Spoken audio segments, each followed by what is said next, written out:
So the first thing we need to do is connect to our AWS account.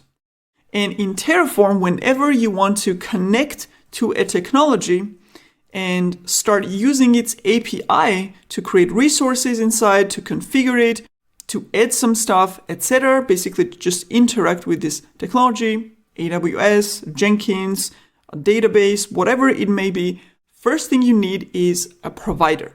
So provider in Terraform is basically a program or code that knows how to talk to that specific technology. And if we go to Terraform main page in Browse Providers, here you see a list of providers that Terraform has. And as I mentioned previously, Terraform actually works well and integrates with lots of different technologies. And this is basically how Terraform integrates with them using providers. And here you're going to see the list of all the providers Terraform supports for all the different technologies. And this is an interesting part here. First of all, we see the most common used ones. AWS is obviously something that Terraform is widely used for. A very obvious reason for that is because working with AWS through command line or management console is hard because it is so granular and modular and powerful that it's really difficult to work with it manually. So automating AWS makes perfect sense, as well as we have Azure, Google Cloud, Kubernetes, and so on. Now, if we scroll down here, you see a bunch of other providers that are all by HashiCorp, right? So these are basically the providers, again, code program that knows how to talk to that specific technology, right? So this code here is written so that it can talk to Kubernetes, so that you don't have to know how to talk to Kubernetes API. Same goes with AWS. You don't have to know how to talk to AWS API. This provider translates your Terraform configuration to something that AWS API understands, so it can talk to AWS for you. And as I was saying, these are basically a bunch of providers talking to Helm, talking to HTTP, console, lots of different technologies, all maintained and created by HashiCorp. And if I scroll further down, here we have partner providers. And these are third-party technology partners that have created these providers and also actively maintain them. And you also have community providers that are basically created by community members. This could be teams of developers or individual developers that publish their providers to Terraform registry for others to use them as well. This is also a huge list of different technologies, and here it always says who is maintaining it or who is creating. And very logically enough, there are lots of different technologies that also want to be integrated in Terraform, so they create their own providers for their own projects or products so that Terraform users can talk to that API. So we have Artifactory from JFrog itself, because it's the product from them. We have a number of other different providers here that have all created their own providers, and these go on page after page, and the number is going to keep on growing the more Terraform is used. But you also have providers that are just developed by developers or DevOps engineers who want integration with the tool. For example, if we look for Jenkins provider here, we see there are a number of different providers that are developed by different companies or individual engineers. So basically this means that whenever you decide to use Terraform for a specific technology, for example, we want to use Terraform to connect to AWS and create resources inside, you can come here in provider section, you can look up the provider for that technology and start using it. So in this case, we are going to need AWS. We're going to see other providers and how to use them later. Let's actually click inside. And here we have overview, and what's also more important is documentation. So here basically you have a bunch of examples and documentation of how to use the provider. So for example, because Jenkins isn't officially from HashiCorp, again, let's look for one. Let's choose this one, for example. You see the statistics of how much it has been used, which versions, etc. So for example, if we go with this one, we can check the documentation for how to use a provider as well as which resources are available. Now, I want to note here that Terraform is really, really well documented. So whenever you're looking for an example to create, to orchestrate or automate some technology with Terraform, you can actually just look it up here and you will for sure find a documentation for it, as well as do Google search, because they also have all of these very highly search optimized, so you can directly Google all this stuff. For example, if we want to create EC2 instance in Terraform, you can basically search it in Google, and here you get immediately the first result is documentation to how to create AWS instance. So they're very well documented as well as search optimized. So this is actually one of the best things about any technology if they have good documentation, because it makes using that technology way easier when they provide examples and explanation. So we're going to be working a lot with the documentation itself and seeing example usages here. And just so you know, this is not a case with many different technologies. So this is already an advantage that Terraform has. So let's actually close all this and let's go back to our AWS provider documentation. So now let's actually use the AWS provider in our main.tf file. So first, I'm going to open the folder that we created, Terraform folder, so that we have a view of all the files inside that folder. So this is going to be our working directory. And in the main.tf file, we're gonna write following code. First of all, provider, AWS, and you see the syntax highlighting already. And we're gonna pass in configuration that will allow Terraform to connect to our AWS account. So first of all, we're gonna define the region, and you can choose one of the regions from the list right here. So this part is the name of the region, and you should choose the one which is closest to your geographic location. So I'm gonna go with EU Central 1 in my case. And we're going to define our access key and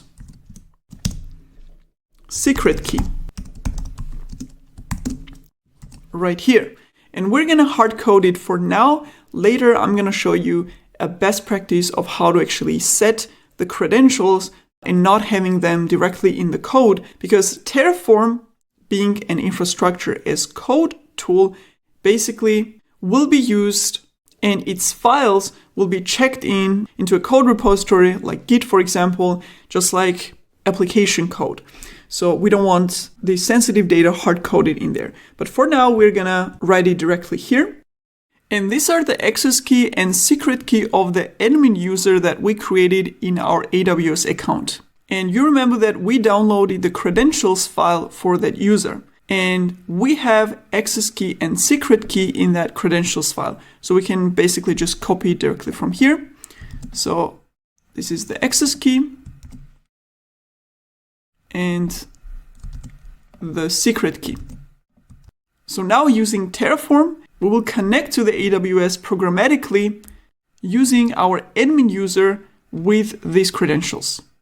Cool. So now we have basically told Terraform with this code that we want to use AWS provider because we are going to be working with AWS. And we're telling Terraform that in order to be able to connect to our AWS account, it will need these credentials. And this is the region that we are working in.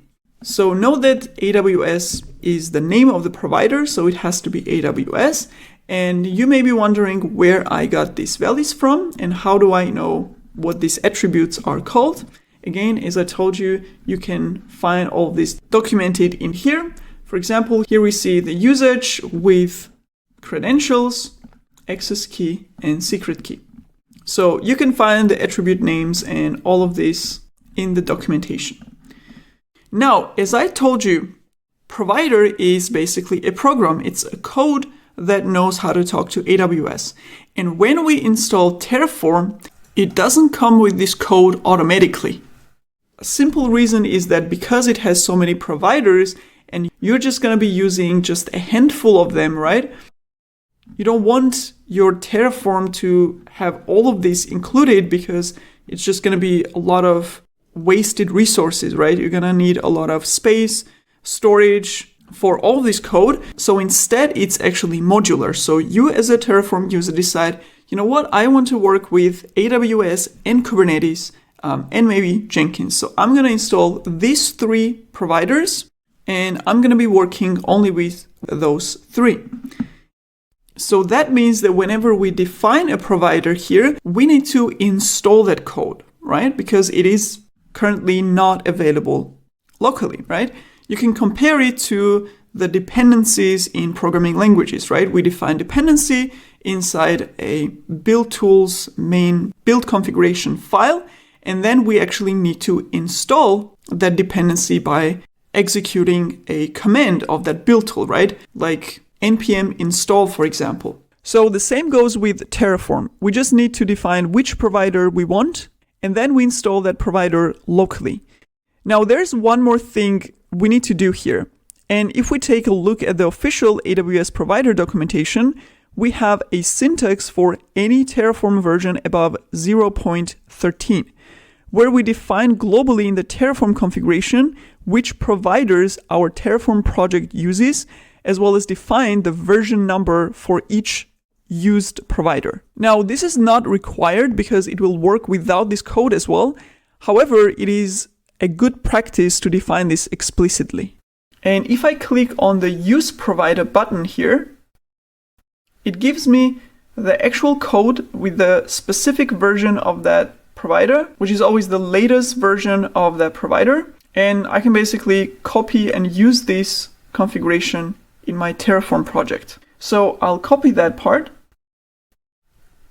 go back to the project where we already have the provider configuration defined, and paste it in here and save. So now if we have multiple providers that we use in our Terraform project, we can actually list all of them here within the required providers block with their specific versions. Another common thing related to this configuration is to create a separate file called providers.tf, for example, and have this configuration defined in this providers file. So now we have defined the AWS provider, we can install this locally using Terraform init command. So let's go back to the editor, and I am in the Terraform folder where main.tf is located. So when I do Terraform init, Terraform will look inside that folder where I'm executing the command in and see that I have defined a provider, so it needs to install it. So, and that's also an important part because as you see, we need to execute this command inside that folder. So it actually matters where we execute Terraform commands for, right?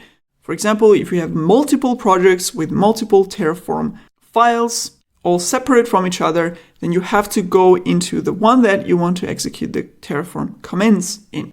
So let's do Terraform init now, and Terraform is going to check for the providers that we have defined in the project folder to initialize the project. And here you see the version number. Because we specified the version in the providers file, Terraform will look for the provider with the same version number and install it in our project. Okay, awesome. This is successfully initialized. And now if we go back to our project folder, here you see we just had main.tf and providers.tf files in that folder. And now we have 2 files that have been generated by Terraform. You can see it here as well in the file explorer. If we do show hidden files, these two got generated. And this is actually a hidden folder. So if we expand it, you see Terraform provider AWS with the version that got installed. So this is actually the code that has been downloaded that will then be talking to AWS for us. So this is the AWS provider code, and this is a file that basically keeps track of which providers are installed locally, which versions we have, and so on. So if we add another provider, then it will appear in here, and another entry will be made in this file. And these are managed by Terraform. We don't do anything in there. And again, if we use multiple providers, basically have them all listed here. And it makes perfect sense, especially if you're using 10 or 20 providers in your project. So you can extract that whole configuration into a separate file to keep your code clean, right? Because this is basically the logic where you provision infrastructure, and this is going to be just a place where you define which providers your project is using with which versions. So you have this separation in your code. And there is one more thing to understand regarding this provider definition. This does actually work without this code as well, and we can actually use the AWS provider without explicitly defining it here. However, it only works for providers which are part of the Terraform registry. So again, if we go back to the documentation, you see that this provider actually is hosted by HashiCorp itself in its official registry. And HashiCorp has a list of official providers which are marked using this icon here. However, there are other providers that are not part of the Terraform registry. And for them, we would actually have to explicitly define this configuration. Why? Because this configuration actually defines the source or the location where Terraform should look for the provider code to download. So we need to tell Terraform, this is the provider and please download it from this location, which in this case for AWS is HashiCorp itself. However, let's see what happens if we try to use a provider which is not in the Terraform registry. Let's say you want to provision infrastructure on Linode platform instead of AWS. And for that, of course, you go to Terraform documentation and you search for a Linode provider, which is a verified provider and not an official one, as you see with the icon here. And let's switch to the documentation and copy the code for using the provider itself. So we have a Linode provider defined. And now if I try to do Terraform init, you see an error message that says failed to query available provider packages. And right here you see that it tries to find a Linode provider in HashiCorp registry. And it says that it doesn't have such a provider in that registry. And that's the error message because Linode provider isn't hosted there. So exactly for that case, we need to explicitly define the source or location of that provider. And again, moving back to the documentation, you see the code of how that can be defined, either here or in the use provider link, where you also get the latest specific version. Copy that, define it here. So now, as you see, Linode isn't in the HashiCorp registry, but in a registry called Linode, and we have a version as well. And now if I do Terraform init again, Terraform will be able to find that Linode provider in the correct location and then download the provider code for this version inside the Terraform project. So if I expand this, now we have Linode provider's code available locally. So that's basically what you need to know about this specific definition of providers. It is optional for official HashiCorp providers, and it is mandatory for non-official ones. However, it is a recommended way of defining providers. So now that we have provider installed locally, what can we do with AWS? Right? How we can interact with AWS using provider? And this is another important and interesting part.